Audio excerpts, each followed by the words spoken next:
What is good, everyone? OJ here. Welcome back to another video. Today we've got a lot of great Nintendo Switch RPG news and a bit more. But before we get into that, please make sure you hit that like button, subscribe if you are someone new, and click that notification bell to get my videos first. Now we are starting off first with a Nintendo GameCube classic that has finally been dated for the Nintendo Switch, and that is Tales of Symphonia Remastered. It's also coming to PlayStation 4 and also Xbox One, backwards compatible, of course, with Xbox Series and also the PlayStation 5. So Tales of Symphonia Remastered will officially launch on February 16th, 2023 in Japan, and February 17th worldwide, Bandai Namco has announced. Now here's a little bit more information about this game because there's some good and there's some bad, but let's get into what Tales of Symphonia is about, because many people still feel that this is the best Tales game of all time. So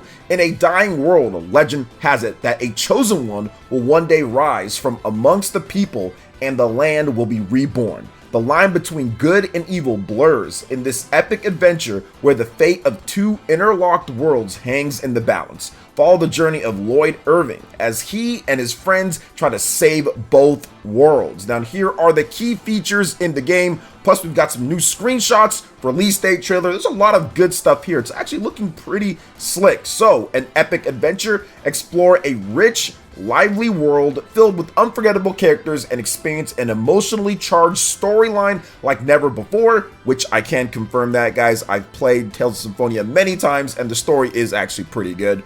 Fully restored, features graphically enhanced and improved gameplay, thrilling battles, play with up to 3 friends in local co-op mode to fight powerful opponents in real-time battles, combine hundreds of special attacks and magic spells. That is also a pretty cool feature because the most recent Tales game actually removed the co-op feature that has been a staple in the Tales series, and this one's really good. So if you've got some friends who want to play some co-op, it's actually pretty fun to do that. Last up, a 3D masterpiece. Watch stunning anime cutscenes and become absorbed in endearing cel-shaded characters designed by renowned artist Kosuke Fujishima. So, a new Q&A with the Tales of Symphonia Remastered production team is also available. You guys can check that out. I'll have a link for you guys in the description for it. So yeah, the good is that all this that they talked about is awesome. The game is very fun. The game is fluid. The game is just great. I remember playing Tales of Symphonia on the GameCube back in the day and absolutely loving it. Now, that's the good news.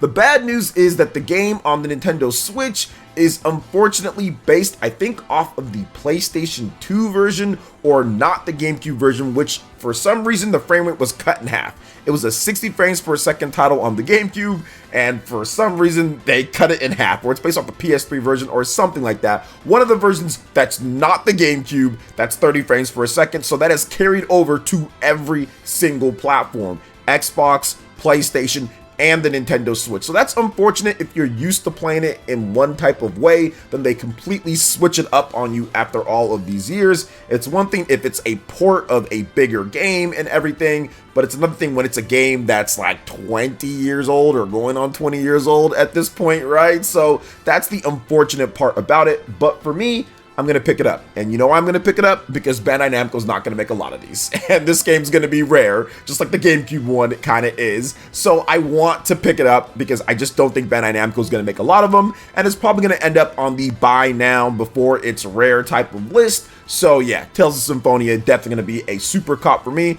Not sure if I'm going to play it just because I've already beat the game multiple times at this point, but I think it'd be nice to have in the collection, and having it on Switch is going to look very nice on my shelf. So what do you guys think about Tales of Symphonia Remastered for the Nintendo Switch, PlayStation 4, and Xbox One? Do you still plan on picking it up despite some of the shortcomings, or do you not care at all? Let me know in the comment section below. All right, and moving on to the next topic here, guys, we've got a brand new Monster Hunter game announcement, but it's not quite what you'd expect. So TiMi Studio Group and Capcom are co-developing a new Monster Hunter game for mobile, the companies have announced. Mobile.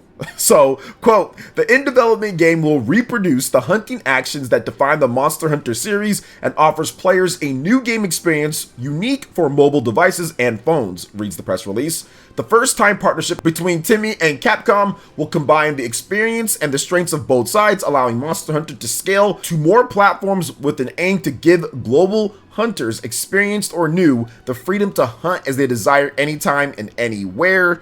As if the Switch isn't necessarily there, but this is mobile, so more people have mobile than anything. Now, here's the thing with this, guys. The developers behind this, TiMi, if I'm saying that right or wrong or whatever the case is, let me know in the comment section. But I looked these guys up. These are the same people who apparently helped out with Pokemon Unite and Call of Duty Mobile and other super monetized microtransactions games. They are experts at this. They make billions of dollars doing this. They make a lot of money doing this. Obviously, Pokemon Unite had a lot of controversy behind it. I like the game. I think it's fun for a free-to-play game. But man, there's a lot of stuff in there as well. So I'm guessing based off of Call of Duty Mobile and the success that they've had there, and also Pokemon Unite and what goes on in those games, I'm guessing this Monster Hunter game is going to be heavily microtransactioned, but also fun, because they have been behind some of the most fun games out there for mobile players, because Call of Duty Mobile is massive. Pokemon Unite is still going strong at this point, and people do spend money there. So it's one of those things to where I wanted to talk about it because it still could be something worth of note. Maybe this game does get ported over to consoles as well, but then again, maybe not. But it might be something that Monster Hunter fans, because I know I do have a decent Monster Hunter base on here, would want to check out. And maybe you can still have a ton of fun even if you don't pay a dime at all, or you can pay what you feel like. So we'll see what happens with this Monster Hunter game. But yeah, I just want to let you guys know, if you see people talk about Monster Hunter games and all that, or a new Monster Hunter game, yes, there is a big new Monster Hunter game that's in development for PlayStation 5 and Xbox Series, but it's not this game. This is the mobile one. So what do you guys think about this new Monster Hunter game announcement? Let me know in the comment section below. All right, and moving on to the next topic here, guys. We've got some different game announcements from the recent Indie World Showcase. There are 3 games that I'm actually really excited for, because overall, that showcase necessarily wasn't the best out there, but I'm not expecting much from these Indie World Showcases. They're not Nintendo Directs, and I see a lot of people say, oh, that's a horrible Nintendo Direct. It's not a Nintendo Direct. It's an Indie World Showcase. You're going to see a lot of weird,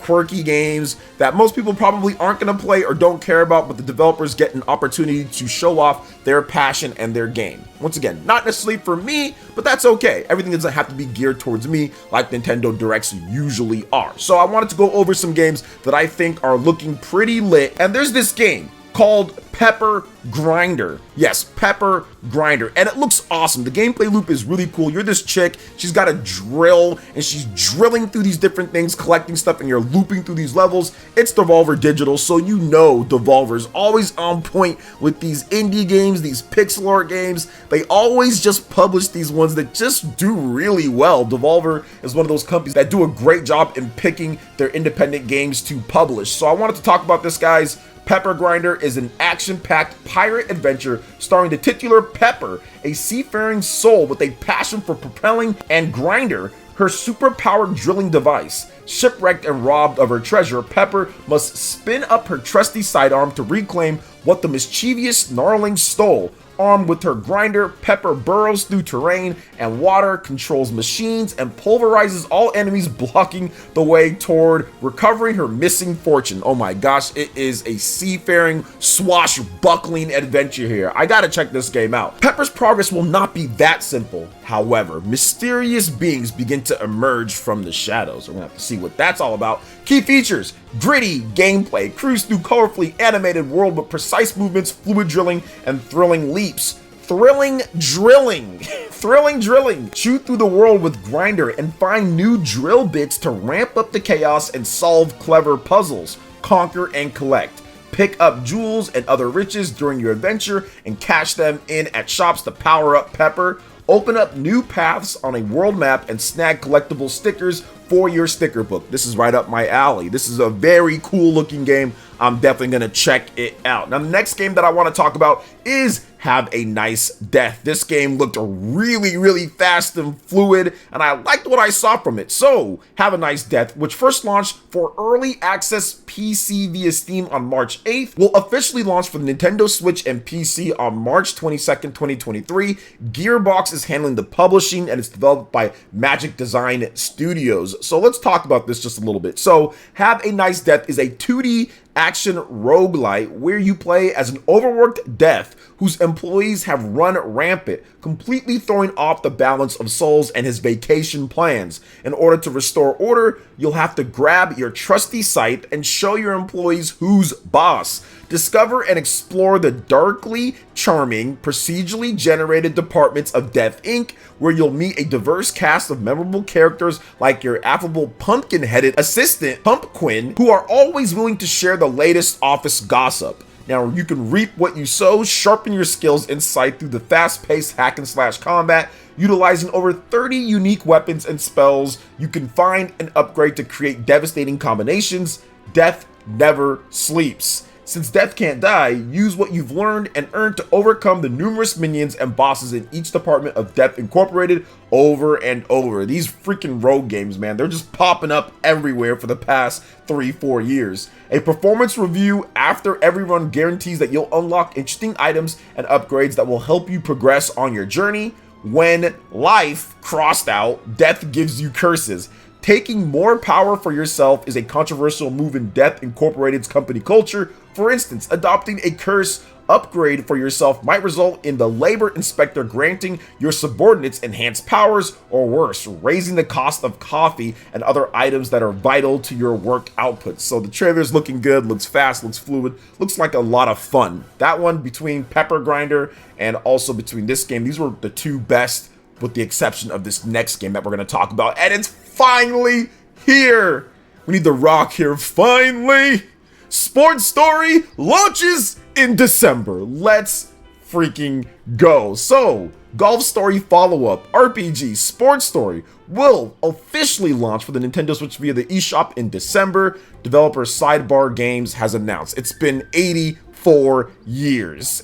Here's an overview of the game. Sports Story is going to be absolutely incredible. So Sports Story is a sports RPG like no other, featuring a mix of sports and sporting activities wrapped up in one big story with a multitude of characters to meet. You will make plenty of friends and enemies along the way. Sports Story isn't just about sports, it's an all-out sporting adventure. Heck, there was even like one part where he was running and it was like hide and go seek or something like that, or espionage. So here are the key features. Play and master 8 unique golf courses. Rise through the ranks of the Tennis World Tour. Start your own soccer team. Your sporting destiny is in your own hands. Travel by train, helicopter, and houseboat as you explore dungeons, abandoned ruins, and mysterious wildlands. Raise your sporting rank to unlock new and varied activities like BMX, mini golf, cricket, volleyball, fishing, and more. And to be honest, the reason why this game took so long is because look at all this crap.